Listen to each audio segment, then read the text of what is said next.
The president has partially collapsed, but that he is in good condition. Good condition. It was stated earlier that his condition was stable. Now a hospital source, a doctor at the George Washington University Hospital, has told us that the president is in good condition, though one lung has partially collapsed. And Mrs. Reagan is there. She is said to be calm and collected. I'm going to give you the name of this man that has been reported to us as the assailant, simply because everybody else is reporting his name. He is John W. Hinckley Jr. That is the report we have. John W. Hinckley Jr., 22 years old. It is understood that he is from Evergreen, Colorado. There have been plenty of entertainers and musicians who have committed serious crimes and still had a career after the fact. But today we're going to be talking about a man who committed such an intense and insane crime that you would think there is no possible way this man would be free today, let alone pursuing an actual music career and making more progress than he ever did before he committed said crime. But believe it or not, that is just a small footnote in this story, because this is a tale that will bring us down some very interesting and disturbing roads. The man in question is John Hinckley Jr., and the crime in question is shooting and attempting to kill the United States President Ronald Reagan while he was still in office. That only scratches the surface when it comes to his crimes, as he was eventually charged with 33 different criminal offenses, but was actually not sentenced to prison and was instead institutionalized. He is currently a free man and is allowed to release his artistic works online. In fact, he's even amassed a small following, and he intends to release an album, potentially sign with a record company, and essentially pursue a music career. Now, how could this possibly happen? How could a man shoot the current acting president of the United States, be charged with almost 36 different crimes, and still be around today as a free man with a potential music career on the horizon? Well, those are some questions we're going to be answering as we take a look at one of the craziest stories we have ever covered on Morbid Musicians. This is the story of John Hinckley Jr.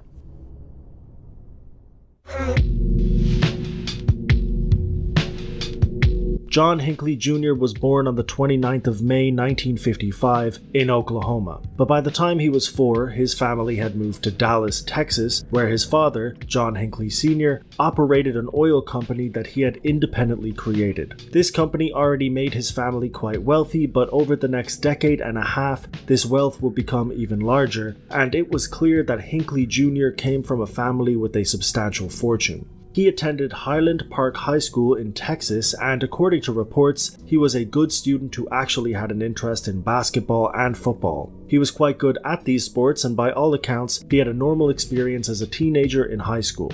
This changed in the last couple of years when, reportedly, he stopped playing these sports and stopped socializing as much, instead opting to stay in his room and listen to music. This is also when he took an interest in creating music. He started learning the guitar, and he began to write songs in his bedroom that would never see the light of day, but they did inspire him to pursue a career in his later life. He did graduate high school, and he attended Texas Tech University in 1974. There he was an off and on student who didn't take his studies too seriously, and eventually he dropped out. Sometime between 1975 and 1976, Hinckley moved to Los Angeles to pursue a full-time career in songwriting. While he was there, he wrote to his parents about his travels and stated that they were not going well. He consistently asked for money, and at the time, his father had become the president and senior chairman of the Vanderbilt Energy Corporation. Many different publications wrote articles at the time that valued this company in the millions, with them consistently turning in profits and having one successful year after another. It's very likely that Hinckley Sr. was now a much wealthier man, and it's entirely possible that he was able to fund his son's time in Los Angeles for a while, but even then, Hinckley Jr.'s time in Los Angeles was short-lived, and by September of 1976, he had moved back home with his parents, who were now living in Evergreen, Colorado. This may have seemed like a normal endeavor at the time. A young man with a dream moves to a big city to try and pursue it, but subsequently fails and moves back home. But it was actually much more convoluted than that. For one, the actual letters he wrote had some concerning footnotes. He wrote about a girlfriend that he had started dating called Lynn Ann, who turned out to be a complete fabrication and never actually existed. The main red flag, however, was very strange, and it was one that would start a chain of insane events, and believe it or not, it came from the release of a movie that he watched while he was in Los Angeles. For most people, this movie is a classic piece of cinema. For Hinckley Jr., this movie changed his entire life and the lives of many other people.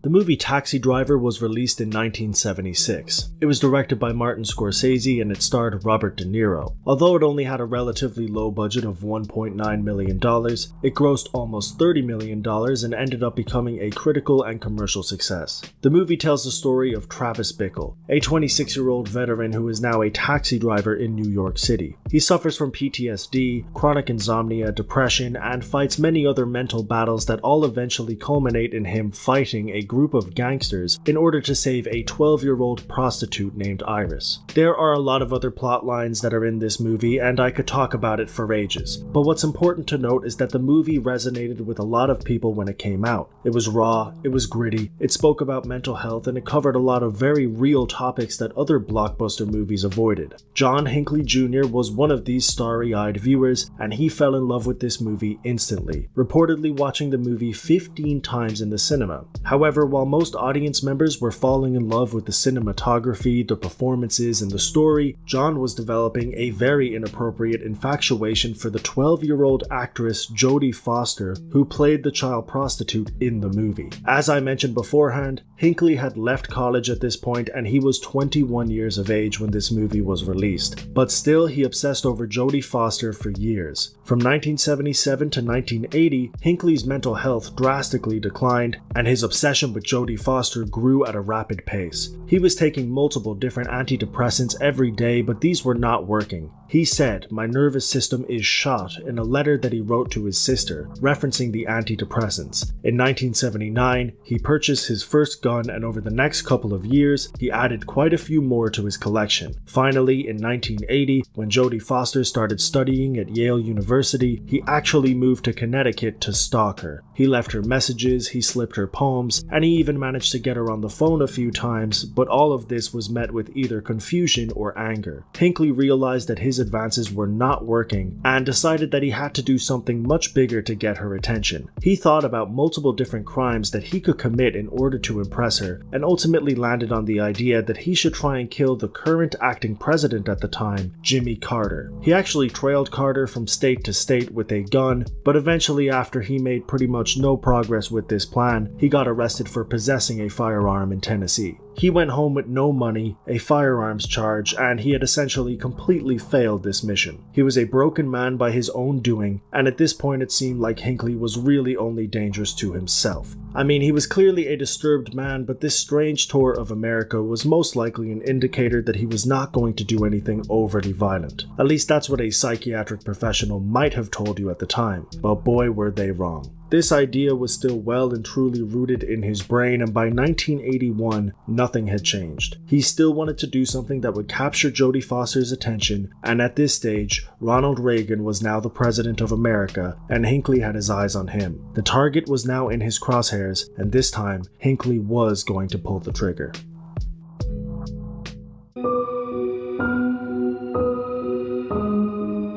On the 28th of March 1981, Hinckley Jr. arrived in Washington, D.C. and checked into a hotel. He noticed in the local newspaper that Ronald Reagan was going to be delivering an address at the Washington Hilton Hotel just 2 days later, and he decided that this was the time to strike. He was actually on his way to New Haven, Connecticut, where he was going to once again stalk Jodie Foster, but this opportunity fell onto his lap, and it was clear that he believed this was the only true way to get her attention. We know this because he wrote one final letter to Foster that ultimately wouldn't be sent directly to her, but it was read aloud in the court trial, so we know exactly what it says, and it was one of the most disturbing letters Hinckley ever wrote to Jodie Foster. It said the following: Dear Jodie, there is a definite possibility that I will be killed in my attempt to get Reagan. It is for this very reason that I am writing you this letter now. As you well know by now, I love you very much. Over the past 7 months, I've left you dozens of poems, letters, and love messages in the faint hope that you could develop an interest in me. I will admit to you that the reason I'm going ahead with this attempt now is because I just cannot wait any longer to impress you. I've got to do something now to make you understand, in no uncertain terms, that I am doing all of this for your sake. By sacrificing my freedom and possibly my life, I hope to change your mind about me. This letter is being written only an hour before I leave for the Hilton Hotel. Jodie, I'm asking you to please look into your heart and at least give me the chance, with this historical deed, to gain your respect and love. It's clear from this letter that Hinckley had not only completely lost any sense of reality that he had, but also that he was actually stating that this act was only happening to impress Jodie Foster. In this letter, he also talks about being outside her dormitory, listening to her conversations, and many other creepy encounters that he had with the movie star. He was manic, and this letter had about every red flag you could possibly imagine. Unfortunately, nobody except for Hinckley would read this letter until after the event in question, because immediately after writing it, he went to the Hilton Hotel. The hotel in question was actually considered to be extremely safe, especially for political figures. After Reagan finished his address, he walked down a passage known as the President's Walk, which was created after Kennedy was assassinated. Although he normally wore a bulletproof vest, he was only going to be outside for a short period of time, and on this day it was deemed unnecessary for him to wear one. Hinckley managed to sneak into a crowd of admirers without being searched or even suspected. At 2:27 p.m., Reagan left the hotel and began walking towards his limousine with the Secret Service and local police standing near him and trailing close behind. He walked directly past Hinckley, who crouched on the ground, pulled out a blue steel revolver, and shot at Ronald Reagan and his team 6 times in less than 2 seconds. None of these shots directly hit the president, but almost every single shot had a significant impact. The first shot hit the White House press secretary James Brady in his head, shattering his brain cavity and knocking him to the ground. The second shot hit police officer Thomas Delahanty in the back of his neck, and he also fell to the ground. At this stage, Special Agent Jerry Parr had a split-second reaction to this shooting and grabbed Reagan. They started to run towards the limo. This is when the third shot came and just overshot the president, instead hitting a building behind them. It would have almost definitely made contact if it wasn't for Parr's quick reaction. Behind the two of them, another special agent, Tim McCarthy, was following them to ensure their safety, and upon hearing the third shot, he turned around, spread out his arms and legs, and made sure that he was as wide as possible in order to block any potential shots. This shot did come, and it actually hit McCarthy. The fifth shot hit the bulletproof window of the door that the president had just entered, and the sixth and final shot ricocheted off the limousine and actually did hit Ronald Reagan. The bullet grazed his rib and lodged inside his lung, which subsequently collapsed. The bullet ended up being 25 millimeters away from his heart, making it extremely close to being a fatal shot. At this stage, Hinckley had been wrestled to the ground, his guns were dispossessed, and many people, including citizens, started to attack him. In fact, Agent McCarthy, the man who Hinckley had just shot, had to pull certain people away from the scene so that he could prosecute him safely. Hinckley was restrained and taken to jail in DC, while Ronald Reagan was taken to the nearest hospital. Although the bullet had ricocheted and not actually hit Reagan directly, it caused a great deal of damage, and by the looks of things, it appeared that he was dying. In the limo, he was coughing up blood, and when he got to the hospital, he could barely breathe anymore. He was 70 years of age at the time and losing a lot of blood. His odds for survival were very low, but because he was in great physical shape and the medical team involved did everything that they needed to do at a rapid pace, they were able to fix his blood pressure, remove the bullet from his body, and stabilize him within a few hours. In this time, he lost half of the blood volume in his body, but he managed to survive, and by April 11th, just 12 days after he was shot, Reagan returned to the Oval Office. The police officer who had jumped in front of the bullet to protect Reagan, Tim McCarthy, was discharged before anybody else and was known nationwide as the hero who saved the president. He was given an Award of Valor the next year and became a member of the Secret Service in the late 80s. Thomas Delahanty, the other police officer at the scene, suffered permanent nerve damage to his arm, and although he was considered a hero, he was forced to retire from being a police officer. Finally, James Brady, the White House press secretary, was the last man to leave the hospital. This is because he was hit directly in the head, and his injury was by far the most severe. In fact, many different news outlets reported that Brady had been killed, but this was not true. He was stabilized and survived, but he was also partially paralyzed and was forced to use a wheelchair for the rest of his life. His speech was slurred, his memory was affected, and his neural functions greatly declined. All of this was the damage that one man inflicted in the space of 2 seconds. It was the most discussed thing in America for weeks, and the question now was, what was going to happen to John Hinckley Jr.? Many people thought that he would get the death penalty, some people thought that he was going to get life in prison, but as you know, neither of those things happened. Instead, we were given one of the strangest court trials of the 80s that ultimately led to a baffling conclusion.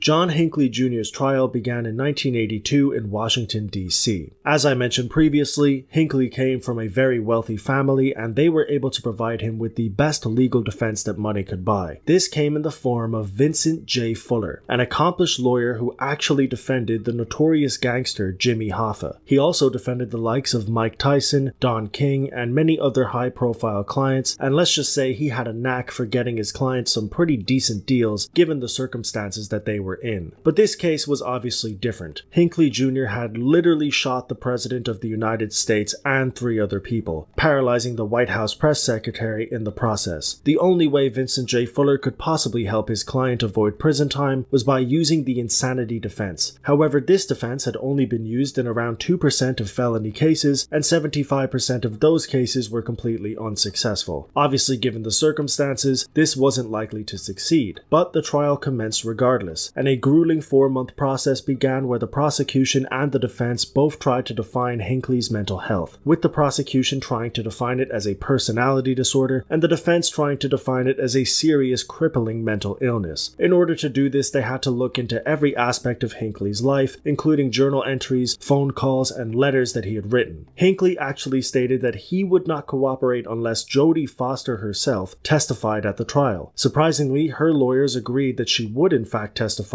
probably hoping that this would help set the story straight and lead to John Hinckley being convicted. So she took the stand but made no eye contact with Hinckley, she kept her answers short, and she stated that he called and wrote numerous times but that it meant nothing. And finally, when she was asked what her relationship was with Hinckley, she stated, "I don't have a relationship with John Hinckley." Hinckley clearly wasn't very happy with this, as he threw a ballpoint pen at her and shouted, "I'll get you, Foster," before she left the room. In hindsight, all of this probably helped John's case, as he was seemingly quite manic for most of the trial. When you combine that with the ramblings and the testimonies, you can start to understand why a jury of his peers found John Hinckley Jr. not guilty by reason of insanity on the 21st of June 1982. Not guilty. Regardless of the reasoning, I don't think anybody thought that the jury would be saying those words on the day of John Hinckley's sentencing. But they did, and Hinckley was sent to St. Elizabeth's Hospital in Washington, D.C. There he had to undergo treatment for his disorders and mental conditions, and within weeks, they considered him to be unpredictably dangerous. Regardless of this, his time there was fairly tame, and he actually renewed his interest in music while he was being treated at the hospital. He also got therapy, played pool, wrote hundreds of letters, and seemingly did whatever he could to pass the time while he was being treated. The main thing he did was focus on his freedom. After only a few years in the institution, Hinckley applied for a court order that would allow him to visit home periodically. This was actually declined because when they searched his room, they found letters that were written to and from serial killer Ted Bundy. It was clear that Hinckley was still not in an okay place, but over the years, his antics calmed down, and it appeared that therapy and medication was leading him down a successful path of rehabilitation, which subsequently led to him obtaining a few of his freedoms back. By 1999, he was allowed supervised visits to his parents' house. In 2005, these visits were extended and were unsupervised, and in 2009, he was allowed to be at his mother's home for 120 days of the year, and it seemed as if his full freedom was only down the road. However, in 2014, James Brady died, and the death was quickly ruled a homicide. This meant that Hinckley was officially a murderer, but there was no charge for this because of the year and a day rule, which states that if the victim dies over 366 days after the incident, the perpetrator cannot be charged with the murder, even if it was the direct reason for the death. You would think that this death and the subsequent ruling would affect Hinckley's potential freedom, but honestly, it did very little, if anything at all, because around 2 years later, in September of 2016, John Hinckley Jr. was released and allowed to live full-time at his mother's home in Williamsburg, Brooklyn. This came with a laundry list of restrictions, most of which were specific to his case, such as possessing photos of Jodie Foster, contacting anybody from the victim's family or the victims themselves, visiting any graves of past presidents, and a whole host of other general restrictions like consuming alcohol, watching violent TV, and possessing firearms. But if we've learned anything about this case so far, it's that Hinckley is willing to fight for as much freedom as humanly possible, and that is exactly what he did, leading to a very strange chain of events that introduced us to his music.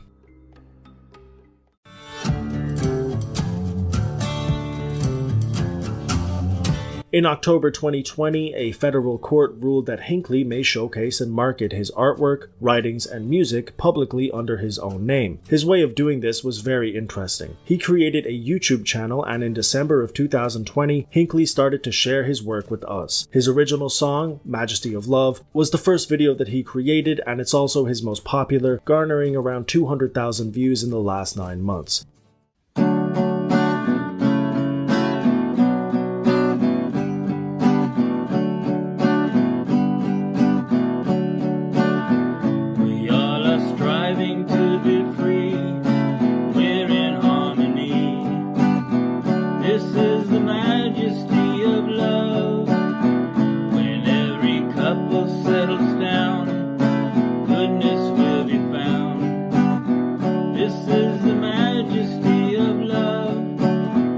On top of this, he does covers, and he's also stated that he actually intends to make an album in the not-so-distant future. His channel is currently doing quite well. Actually, when I started this script, he had around 17,000 subscribers, and now he has around 20. That might not seem like the most significant jump ever, but he shot Ronald Reagan, so the fact that he even has an active YouTube channel at all is pretty baffling. A few things have happened since he started his channel with regards to his case that could actually have an effect on his potential music career. For one, his mother passed away at the age of 95, which may actually affect the conditions of his release, as he was forced to live in his mother's residence when he was first let go. Now he is contesting those conditions. A hearing was set up for the 30th of August where his unconditional release would be considered. This hearing more than likely happened around a month ago, and I can't find any information on it whatsoever, but do not be surprised if John Hinckley is released on an unconditional basis, and be even less surprised if this has a dramatic effect on the popularity of his music. Although Hinckley's music isn't bad by any stretch of the imagination, it would be silly to insinuate that he would have the same amount of popularity if it wasn't for his insane life story. However, he cannot talk about that story in any kind of public forum, whether that be to the press, on a blog, in his music, or to any journalist that might be interested in speaking to him. But if these conditions are lifted and Hinckley can speak about his case freely in a public manner, then the promotion that this could potentially give to his music and to himself is astronomical. I only say this because it shows the potential that Hinckley actually has to make a successful album and a successful music career. I have no idea if this is something he even wants to do, but the window of opportunity is fast approaching, and it would only make this story even crazier.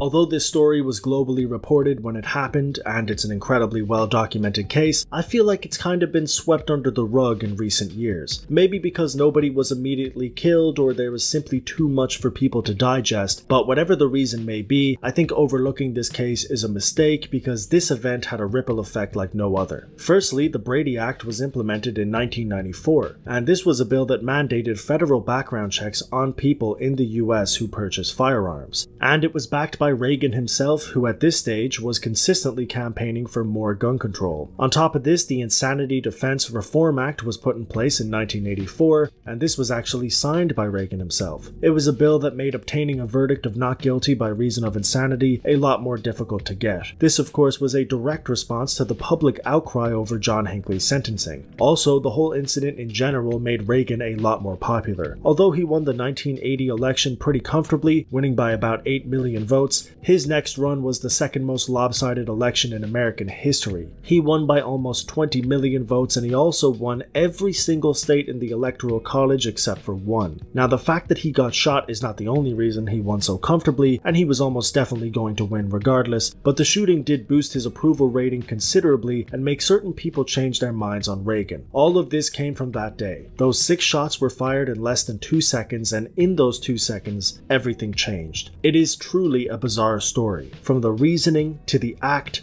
to the consequences, to the fact that the perpetrator is a free man making music on YouTube right now, today. The world is truly a crazy place.